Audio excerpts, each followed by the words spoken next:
Ayan, ayan, ayan, ayan. Mag-uumpisa na tayo. Actually, nakadalawang luto na ako, guys. May dalawa na akong luto. Kaya lang, nakalimutan ko nang i-share ko pala sa inyo. Malinis yung kamay ko, ha?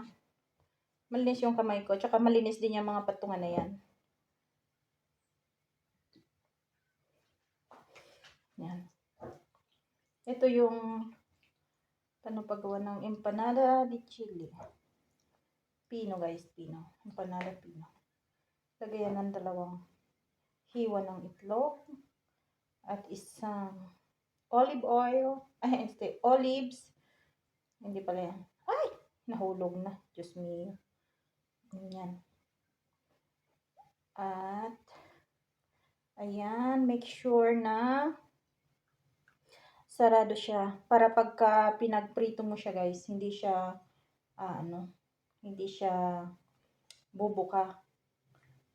Hindi siya bubuka. Para kasi pag bumuka siya, na siya, 'di ba? May sabaw-sabaw din. Mag-iingay yung mantika niya. Tinitingnan ako nung alaga ko kung bakit ako nagdadadaldal.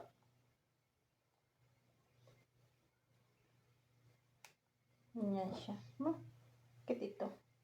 Ay, may sabaw siya. Oh my God. Hindi masyadong maganda yung may sabaw yung hindi ko yata masyadong na drain yung huwag kang bumuka. Diyos ko naman to. Ayaw makisama. Karang ganda, di ba? Nagagandahan ako. Nagagandahan ba kayo? Nagagandahan ba kayo, guys? Yan.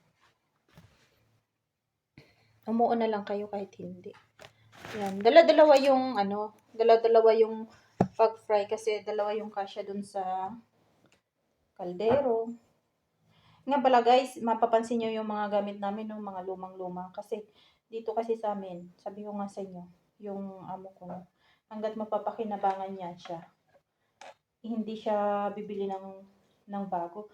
Kung naririnig nyo yung lutuan namin, pupugak-pugak na. Pero ayaw talaga niyang bumili ng bago. Sinabihan ko na siya na bumili na ng bago, pero ayaw naman niya.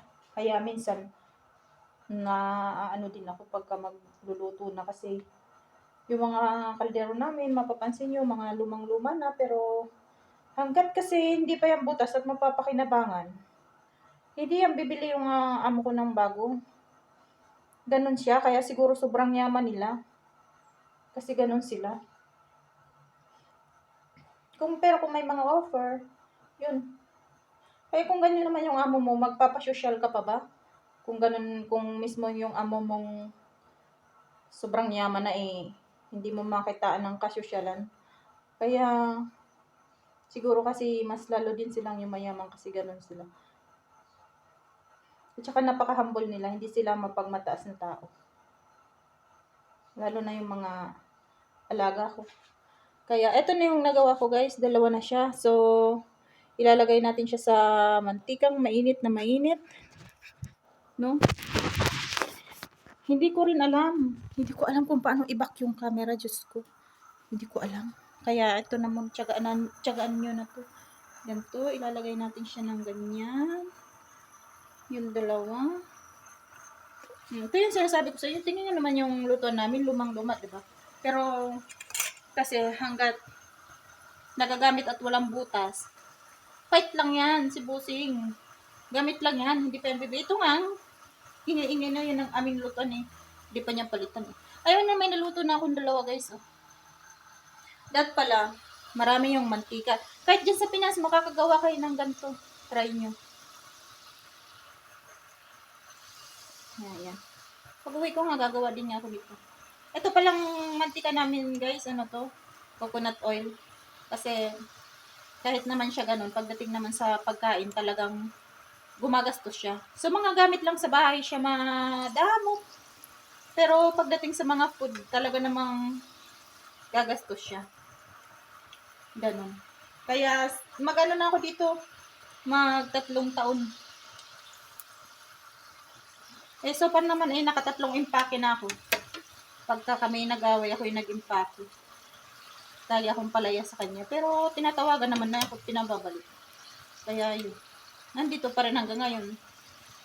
Nakaka-empathy, nandito pa rin hanggang ngayon. Ito lang guys, papaganyan mo lang siya ng kulay. Hanggang sa maluto ay tatapusin ko ng video at ako'y nangangalay ng guys sa paghawak ng video. At hindi nga po ako marunong maglagay ng back. No. So, yun lang guys. Thank you for watching. Thank you, thank you, thank you.